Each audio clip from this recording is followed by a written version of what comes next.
Ang Kapalong Handicraft Manufacturing ay nagmula sa pangalan ng bayan ng Kapalonga, Camarines Norte.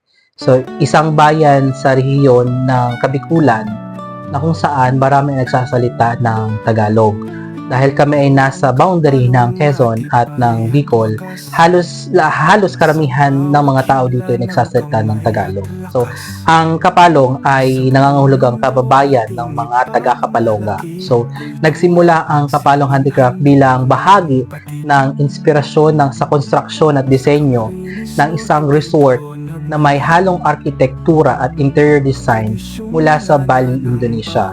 Isa sa mga kilalang ideya mula rito ay ang paggamit ng mga Indonesian bird's nest na isinagawa sa Cuesta del Marca Resort sa Kapalonga. So noong June 3, 2020, nang magbukas ang resort, sinimulan ko yung pagtatatag ng Kapalong Handicraft Manufacturing. Ito ay isang proyekto upang matulungan ang mga lokal na artisano, karpintero at taga-disenyo na makakahanap ng mapagkakakitaan. So noong April 12, 2020, prior ang opening ng resort, naglunsad ako ng unang proyekto sa pamagitan ng pagbibigay ng 20 pirasong basket na nagkakahalaga ng 2,000 piso. So, para sa mga lokal na manggagawa. Sa simula, hamon ang pagbebenta ng mga basket bilang souvenir kasi kakaunti naman talaga bumibili ng mga basket at hindi pa uso ang pagbili ng mga lokal na produkto na gawang kamay dito sa aming bayan. So, medyo pa. So, ang tinatarget ko ng panahon na yon ay itong mga tourist sa Cuesta del Marca Resort. So, yun yung mga tinatarget namin. Ngunit, sa paglipas ng panahon, ay naging matagumpay naman ang aking negosyo. So, tinugunan ko yung lumalaking demand para sa mga planters basket na kung saan yung panahon na yun ay trend na siya. So, ito yung naging daan sa pag-unlad ng Kapalong Handicraft bilang isang tagagawa ng mga produkto mula sa likas na materyales tulad ng mga uway, baka, kahoy, kugon, mga damo, at marami pang iba. So ngayon, ang Kapalong Handicraft ay kilala hindi lamang sa Pilipinas, hindi lamang sa aming probinsya, sa aming bayan, gayon din pati na rin sa ibang bansa tulad ng Estados Unidos, Europa, Canada, Australia, mga ilang bansa sa Asia at sa Middle East. So, layunin ng Kapalong Handicraft na ipakita ang mayamang kultura ng Kapalonga sa pamagitan ng mga tradisyonal na teknik sa paggawa. Ang aming pangarap ay maging kilala sa buong mundo bilang natatanging tatak sa industriya ng pag-handicraft at furniture na sumusuporta at nagpapalakas ng mga lokal na artisano. Nais naming itaguyod ang pangmatagalang kaunlaran sa ekonomiya at pagpapahalaga sa iba't ibang kultura. Malaking naitulong ng Kapalong Handicraft sa akin.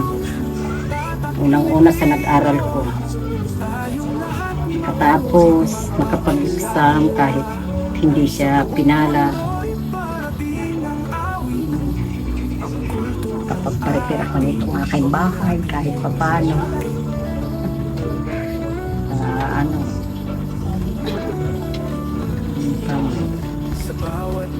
Pangangailangan. Maraming naitulong sa akin.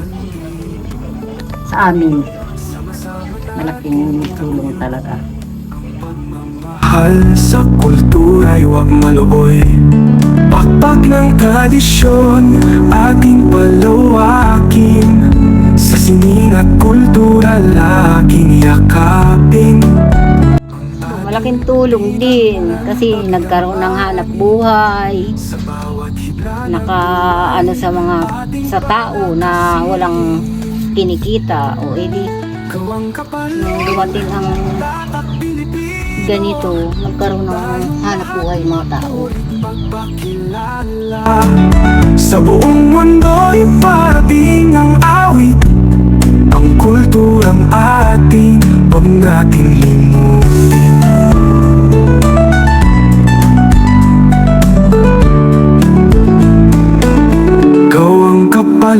tatak Pilipino, tayong lahat mapurit magpakilala. Sa buong mundo'y parating ang awit, ang kulturang ating huwag natin limutin.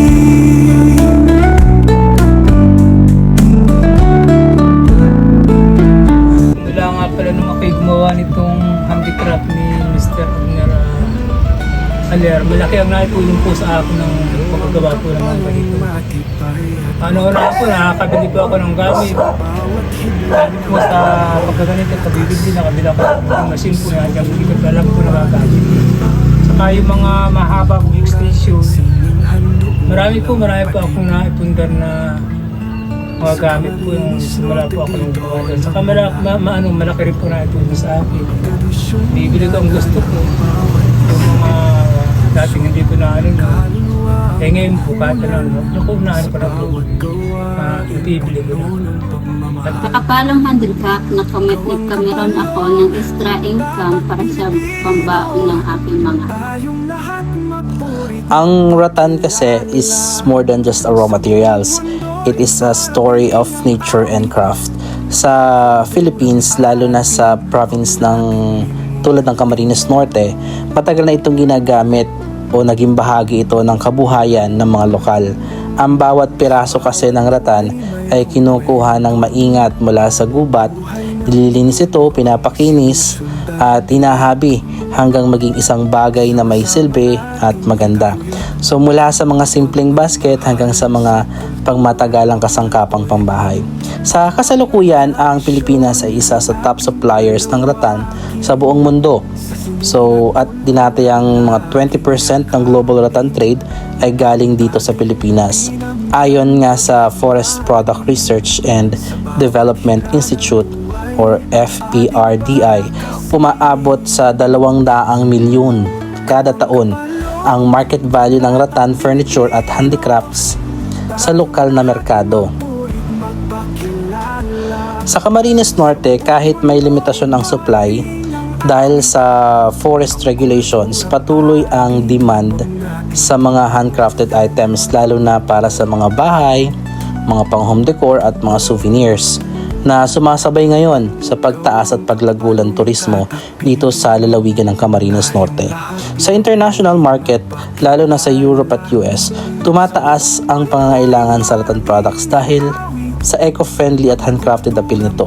Noong 2003, tinatayang umabot na $4.6 billion ang global market size ng rattan furniture at decor at inaasahang lalago pa ito ng 5 to 6% bawat taon sa susunod na dekada. So para sa atin, ang bawat rattan item na lumalabas mula sa Camarines Norte ay hindi lang produkto, isa itong ambag sa sustainable trade at simbolo ng pagkakakinanlan at husay ng mga lokal na artisans. Sa buong mundo ating ipagmalaki, kultura at sining handog ng walang patid. Sa Camarines Norte dito nagmula ang tradisyong minana ng bawat isa.